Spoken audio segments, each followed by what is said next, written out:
अस्सलाम वालेकुम नाज़रीन, मेहरान टीवी न्यूज़ में भलेकार आऊंगा यहाँ पेरिया गुल सबका पेरी एक नज़र हेडलाइंस ते दिफ़ा वारे वज़ीर ख्वाजा आसिफ चयो आहे त कूड़नि बयाननि सां हक़ीक़तूं तब्दील न थींदियूं, एतमाद अमली कदमनि सां बहाल थींदो आहे। पाकिस्तान सरहद पार दहशतगर्दी खिलाफ़ कदम जारी रखंदो। अफगान तालिबान जे गुमराह कंदड़ बयान ते रद्द अमल में ख्वाजा आसिफ वधीक चयो आहे त पाकिस्तानी सियासी ऐं अस्करी क़यादत हिक पेज ते आहे। अफगानिस्तान जे हवाले सां पॉलिसी ते मुकमल इत्तफ़ाक़ राय आहे। पेशावर में सीटीडी थाने में धमाको, एक एहलकार शहीद, 2 जख्मी। पुलिस अख्तियारनि मूजिब धमाको हथियारनि जे डिपो में रखियल पुराणो गोलो फाटण सबब थियो। धमाके सबब इमारत जो एक हिस्सो किरी पियो, जख्मी अस्पताल मुंतकिल।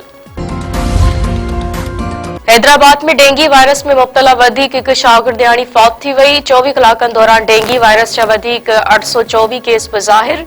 डेंगी वायरस में मुब्तला शागिर्दियाणी हानिया जे फौत थियण बाद फौतियन जो अंग वधी 27 थी वियो।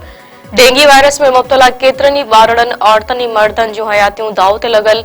सुॼाण धुरियनि पारां मच्छर मार स्प्रे कराइण ऐं तिबी सहूलतूं फ़राहम करण जो मुतालबो।